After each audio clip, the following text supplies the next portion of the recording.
Here is the motherfucking tea. I hope you guys like my little parody of here's the motherfucking tea. So I have tea today, and I don't mean just the hot beverage. That's currently scalding my hands right now. But I have some updates. First of all, I tried to remake the exercise course bed again, only to have a lot of kids there today because the kids around here go to their, as part of their physical education class. And of course it would be weird for me to film while they're all there. It would be also very distracting and kind of hard because I would have to fight over the equipment with them. I mean, not literally fight them, but you know, I would have to wait for my turn to use the equipment.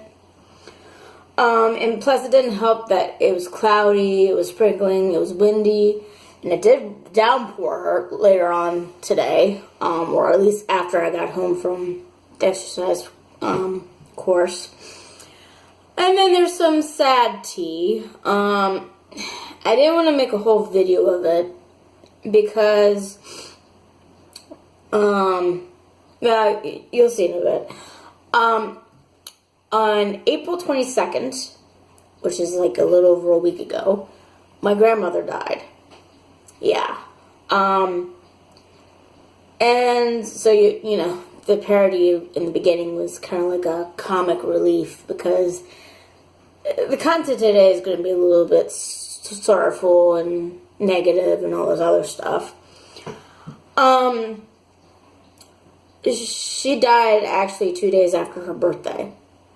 And she died from complications, I think, related to COPD.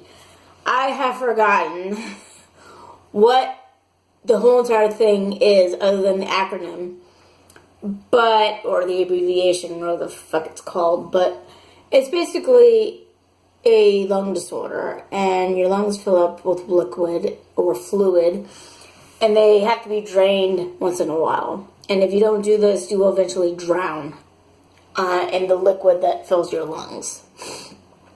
And I was expecting this, of course. I mean, this was like Lucy's in a way where I was expecting her to die. And it's actually been an expectation for maybe a year now. She started having trouble in 2015, and I mean, she went really downhill in 2015. But she didn't tell us originally what it was, and I don't know. I think maybe it was COPD the whole entire time, but she was very secretive about what she had. But I think it was COPD because, yeah, you can die from this stuff if you're not careful. And she was 82 years old. She had just turned 82 years old. And I think the thing that stung me so much about her death was that I had sent her an e-card on her birthday. And I sent a canvas out to her that had a picture of me and my children. But that wasn't supposed to get to where she was in California until between April 24th and 26th, so late last week. And I knew that her gift was going to be late coming there, so I already knew when I found out that she died, she never got to see the canvas.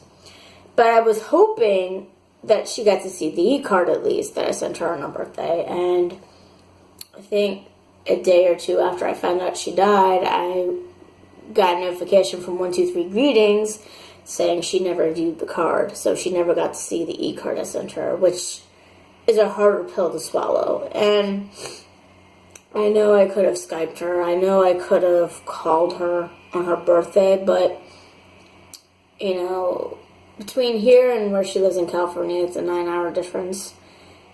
And even if I did call her, she may have not taken the call because she wasn't feeling good. I know that happened with my grandfather right before he died. And, you know, I had tried to Skype her before, make a schedule to Skype her, but she always said it's going to be hard because of the time difference. And I would be lying if I didn't say that kids can be a bit harder than nerds when you Skype with them. So, but it's not like I hadn't Skyped her a lot in the last few months. I Skyped her on Thanksgiving. I Skyped her on St. Patrick's Day, which is the last time I saw her alive. In person, it was in 2016 that I saw her for the last time alive in person. But I got to see her a lot on Skype over the last few years. And, I mean, while I was sad about it, especially when I found out she did die, her death didn't really hit me so hard like it did with Lucy. And I think one of the reasons why it didn't hit me so hard was that, you know, she had a long life. She lived to be 82. And Lucy only lived to be 44. That's not much of a lifespan.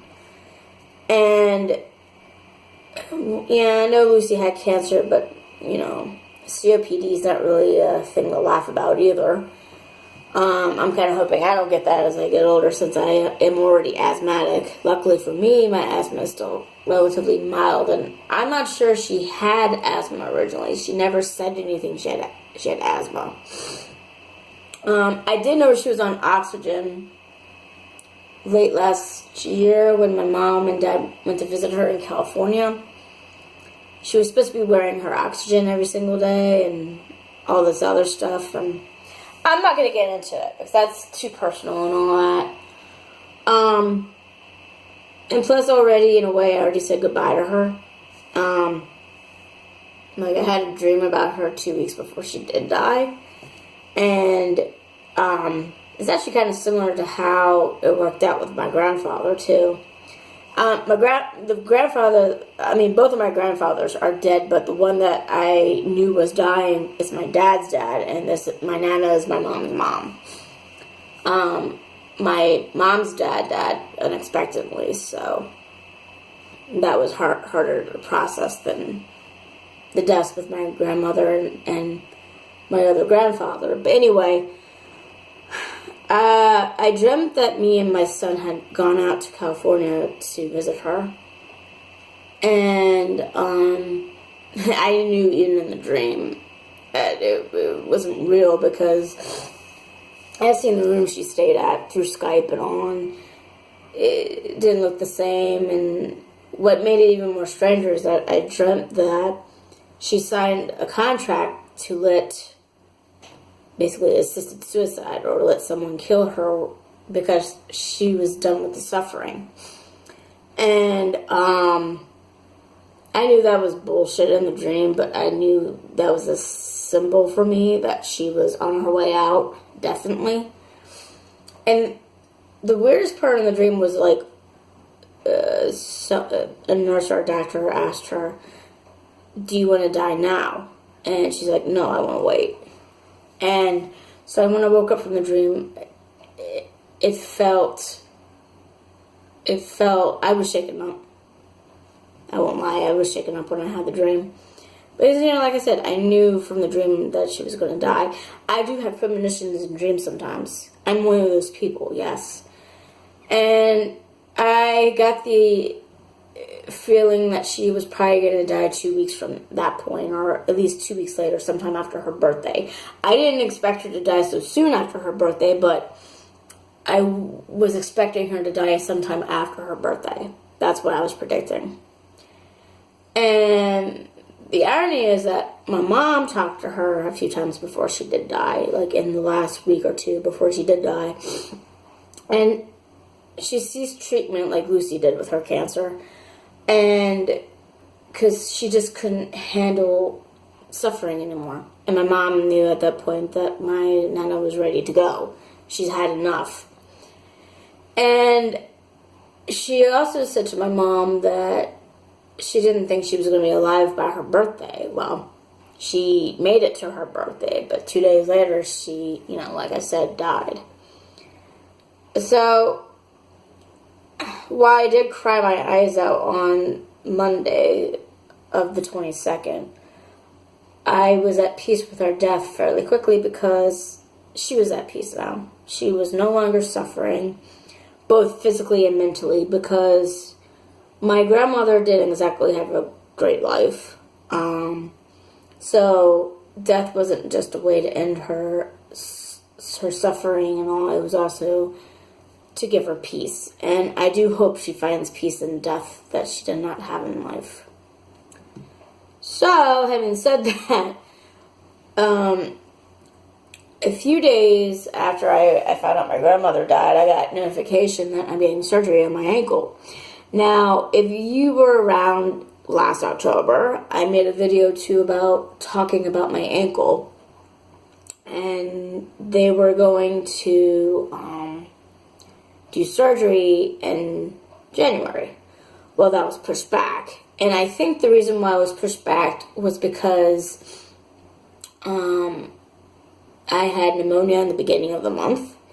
And so rather than risk anything, they pushed back my surgery. And I expected it would be in February. Then I expected it to be in March. And then I kind of gave up after a while because I thought, well, they know we moved to a different county.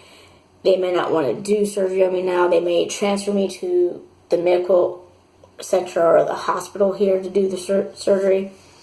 But I was surprised that the hospital in the old county wanted to do my surgery still. So as of May 16th, I'm getting the surgery done on my ankle.